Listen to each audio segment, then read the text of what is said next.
നമുക്ക് നേരെ ഈ ആവേശത്തോടു കൂടി തമിഴ്നാട്ടിലേക്ക് പോയാലോ? തീർച്ചയായിട്ടും. തമിഴ്നാട് ഈ പറയുന്നത് പോലെ വലിയ സസ്പെൻസ് ത്രില്ലർ തമിഴ് സിനിമ പോലെ തന്നെയാണ് അവിടുത്തെ തെരഞ്ഞെടുപ്പ്. നോക്കൂ പ്രിയപ്പെട്ട പ്രേക്ഷകരെ, 3 കില്ലാടിമാരുടെ പടങ്ങളാണ് അല്ലേ നമ്മുടെ പുറകിൽ കാണുന്നത്.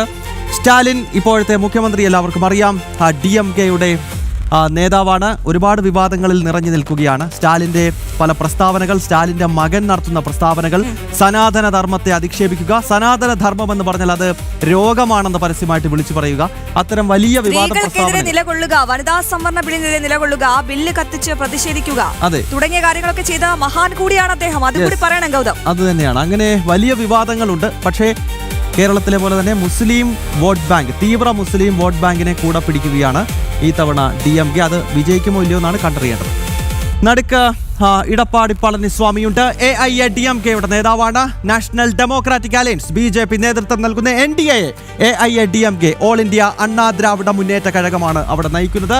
ഒപ്പം ജോസഫ് വിജയ്ക്ക് എന്തെങ്കിലും ഇമ്പാക്ട് തമിഴ്നാട്ടിലുണ്ടോ? ഈ സിനിമയിൽ കാണുന്നതൊക്കെ യാഥാർത്ഥ്യമാകുമോ എന്നൊക്കെ കണ്ടറിയണം. കാരണം പ്രേക്ഷകർ കണ്ടതാണ്, ഇദ്ദേഹം ഇങ്ങനെ ഒരു സൈക്കിൾ ചവിട്ടി വരുമ്പോൾ ഒരാളൊരു പൂ എടുത്തെറിഞ്ഞപ്പോഴത്തേന് സൈക്കിൾ ബസ്സിൽ കയറി പോയ ആളാണ്. പക്ഷെ പുള്ളി സിനിമയിൽ ട്രെയിൻ തടഞ്ഞു നിർത്തുന്നു, വിമാനം പിടിച്ച് താഴേക്ക് ഇടുന്നു, ഇതൊക്കെയാണ് കാണിക്കുന്നത്.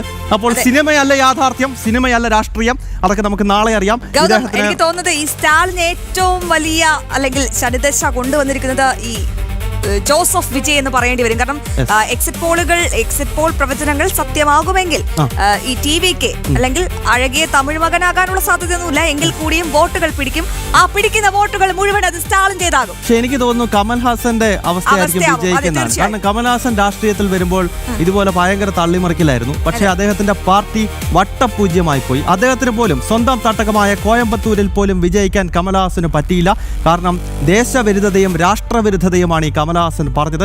സിനിമയിൽ ഡയലോഗ് അടിക്കുന്നതല്ല രാഷ്ട്രീയം എന്ന് കമൽഹാസൻ മനസ്സിലാക്കിയിരുന്നു. എന്റെ വ്യക്തിപരമായ അഭിപ്രായം ജോസഫ് വിജയ്ക്കും അതേ അവസ്ഥ തന്നെയാകുമെന്നതാണ് അശ്വതി. ഓക്കെ, നമുക്ക് നോക്കാം. ഐസൺ ജോസ് തമിഴ്നാടിന്റെ രാഷ്ട്രീയ സാഹചര്യങ്ങൾ പറയുവാൻ നാഷണൽ ഡെസ്കിൽ നിന്നും റെഡിയായി നിൽക്കുകയാണ്. ഐസൺ, തമിഴ് രാഷ്ട്രീയത്തിൽ വലിയ മാറ്റങ്ങൾ ഉണ്ടാകുമോ? കാരണം DMK-യുടെ 10 വർഷത്തെ ഭരണമാണ്. വലിയ ഭരണവിരുദ്ധ വികാരമുണ്ട് എന്ന യാഥാർത്ഥ്യം ഒരു ഭാഗത്തുണ്ട്. BJP-യും AIADMK-യും ഒരു തിരിച്ചുവരവിനുള്ള എല്ലാ കളവും അവിടെ ഒരുക്കി കഴിഞ്ഞിരുന്നു. അമിത്ഷായും നരേന്ദ്രമോദിയും ഉൾപ്പെടെയുള്ള നേതാക്കൾ പ്രചരണത്തിനായി പറന്ന് എത്തിയിരുന്നു.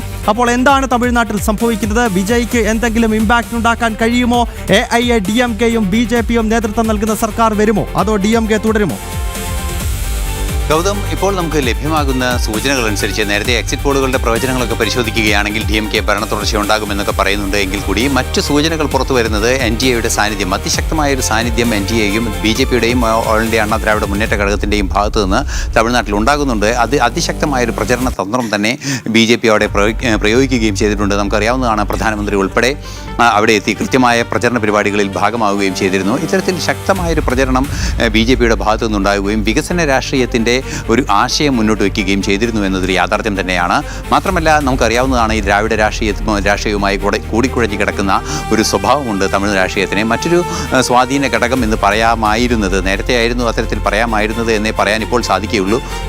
നിലവിലെ സാഹചര്യത്തിൽ ഈ നേരത്തെ നമ്മൾക്ക് പരാമർശിക്കാവുന്ന ഇത്തരത്തിലുള്ള സിനിമയുടെ സ്വാധീനം എന്ന് പറയുന്നത് എത്ര കണ്ടുണ്ടാകുമെന്നത് കാത്തിരുന്ന് തന്നെ കാണേണ്ടതുണ്ട്. നേരത്തെ നമുക്കറിയാവുന്നതാണ്, സിനിമയിൽ നിന്നും ശക്തമായ നേതാക്കൾ ഉയർന്നു വരുമ്പോഴും അവർ ഒരു തമിഴ്നാടിൻ്റെ ചില പാരമ്പര്യങ്ങളുമായി ചേർന്ന് നിൽക്കുന്ന ചില ആശയങ്ങളെ ചേർത്ത് പിടിക്കുമ്പോഴാണ് സിനിമയ്ക്ക് ഒരു സ്വാധീനമുണ്ടാകുന്നത്. പക്ഷേ നേരത്തെ വിജയ് ജോസഫിൻ്റെ കാര്യത്തിലാണെങ്കിൽ, അല്ലെങ്കിൽ വിജയുടെ കാര്യത്തിൽ തമിഴ് വെട്ടർ ഘടകം എന്ന് പറയുന്ന പാർട്ടിയുടെ കാര്യത്തിലാണെങ്കിൽ അത്തരത്തിലുള്ള ആശയങ്ങളോട് എത്ര കണ്ട് പ്രായോഗികമായി അവർ ചേർന്ന് പോകുന്നുണ്ട് എന്നത് കാത്തിരുന്ന് തന്നെ കാണേണ്ടതുണ്ട്. എന്ന് പറഞ്ഞാലും നിലവിലെ സാഹചര്യത്തിൽ ശക്തമായൊരു സ്വാധീനം ഉണ്ടാക്കാനുള്ള സാധ്യത വിജയ്ക്കുണ്ടോ എന്നുള്ളത് മനസ്സിലാക്കി തന്നെ വരേണ്ടതുണ്ട് എന്ന് തന്നെയാണ് മനസ്സിലാക്കാൻ സാധിക്കുന്നത് നിലവിലെ ഒരു രാഷ്ട്രീയ പശ്ചാത്തലത്തിൽ. മാത്രമല്ല, മറ്റു പല വിഷയങ്ങളും അദ്ദേഹത്തിന് വിരുദ്ധമായി അല്ലെങ്കിൽ അദ്ദേഹത്തിൻ്റെ എതിരായി തിരിയുന്ന സാഹചര്യമുണ്ട്. ഈ അടുത്ത ദിവസങ്ങളിലാണ് നമ്മൾ വാർത്തകളിലൊക്കെ നിറഞ്ഞു നിന്നൊരു വിഷയമുണ്ടായിരുന്നത്.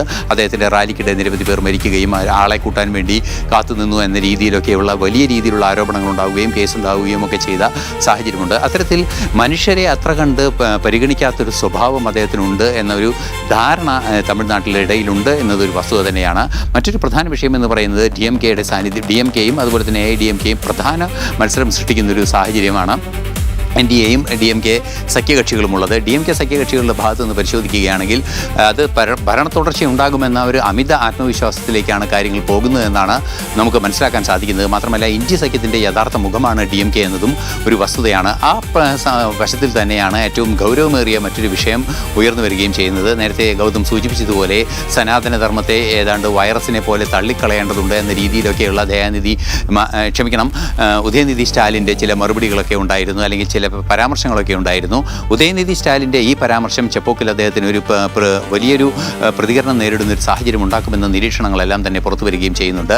എന്താണോ ദ്രാവിഡ രാഷ്ട്രീയം മുന്നോട്ട് വയ്ക്കുന്ന ചില ഹൈന്ദവ വിരുദ്ധ ആശയങ്ങൾ എന്നുണ്ടെങ്കിൽ അതിനെയെല്ലാം തന്നെ ഓവർടേക്ക് ചെയ്യുന്ന ഒരു സാഹചര്യം തമിഴ്നാട്ടിൽ ഉണ്ടാകുന്നുണ്ട് എന്നിപ്പോൾ മനസ്സിലാക്കാനും സാധിക്കുന്നുണ്ട്. ഈ ഒരു സാഹചര്യങ്ങളെല്ലാം തന്നെ ചേർത്ത് വായിക്കുമ്പോൾ നാളെ ഫലം വന്നതിന് ശേഷം മാത്രമായിരിക്കും ഒരു യഥാർത്ഥ മുഖം നമുക്ക് കൃത്യമായി തിരിച്ചറിയാൻ സാധിക്കുക എന്ന് തന്നെയാണ് മനസ്സിലാക്കേണ്ടത്. Gautam. Okay thank you Aizan. എന്തായാലും തമിഴ്നാട്ടിലെ രാഷ്ട്രീയ സാമൂഹിക അന്തരീക്ഷം എന്താണ് എന്നതിനെ പറ്റിയാണ് ഐസൺ ജോസ് വിശദീകരിച്ചത്. കേരളത്തിനൊപ്പം തന്നെ അല്ലേ നമ്മുടെ തൊട്ട അയൽ സംസ്ഥാനമായിട്ടുള്ള തമിഴ്നാട്, അവിടുത്തെ രാഷ്ട്രീയം വളരെ പ്രധാനപ്പെട്ടത് തന്നെയാണ്. കലങ്ങി മറിഞ്ഞൊരു രാഷ്ട്രീയമാണ്. തമിഴ് മണ്ണിൽ എന്താണ് നാളെ സംഭവിക്കുക? കാരണം അസമിലെയും ബംഗാളിലെയും പ്രവചന സാധ്യമാണ്, കേരളത്തിലത് പ്രവചനാതീതമാണ്. തമിഴ്നാട്ടിൽ പക്ഷേ ഇതൊന്നുമല്ല അവസ്ഥ. എന്താണ് സംഭവിക്കുക എന്ന് കണ്ടു തന്നെ അറിയണം. അത് തന്നെയാണ്. അപ്പോൾ നാളെ നമുക്ക് തമിഴ്നാട്ടിലും ഇനിയും ആരാണ് അവിടെ ഭരണത്തിലേക്ക് ഏറുന്നത് എന്നത് സംബന്ധിച്ചൊരു വ്യക്തത ലഭ്യമാകും.